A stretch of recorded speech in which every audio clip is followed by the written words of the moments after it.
चरणों में कोटि कोटि प्रणाम। महाराज जी, जब इंसान का जन्म होता है उसी समय तय हो जाता है कि कब ये व्यक्ति अच्छे कर्म करेगा कब बुरे। नहीं क्या नहीं नाम नहीं नहीं नहीं, गलत गलत गलत गलत, तुम्हारा गलत चिंतन है।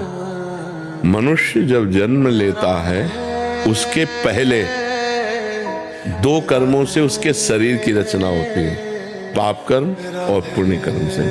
कई बार एकांतिक में बताया है, केवल पाप कर्म से यातना देह मिलता है जो नरक में मिलता है, नरक लोक में। केवल पुण्य कर्म से देव शरीर मिलता है जो स्वर्ग लोक में है। पाप और पुण्य दोनों को मिश्रित करके मनुष्य लोक में जन्म मिलता है। उसका परिणाम होता है समय पर सुख मिलना या दुख मिलना। समय समय पर सुख दुख अनचाहे ढंग से वो अपने आप आएगा।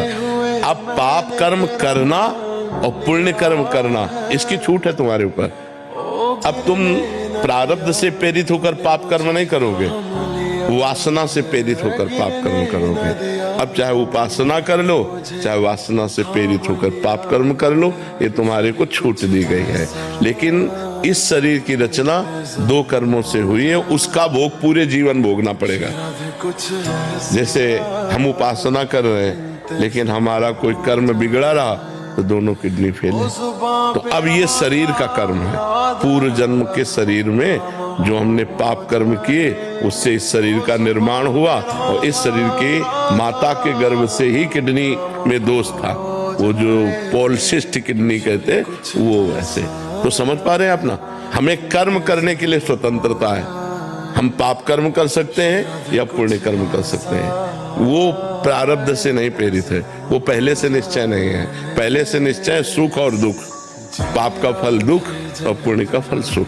आप समझ रहे? नहीं तो जैसे पाप का फल दुख है तो वर्तमान में पाप कर रहा है लेकिन वो सुखी है क्योंकि उसके पूर्व पुण्य का फल उसको मिल रहा है। वर्तमान में कोई पुण्यात्मा धर्मात्मा है लेकिन वो दुख भोग रहा है क्योंकि उसके पूर्व के पाप का फल उसे भोगने को मिल रहा है। समझ पा रहे हैं आप?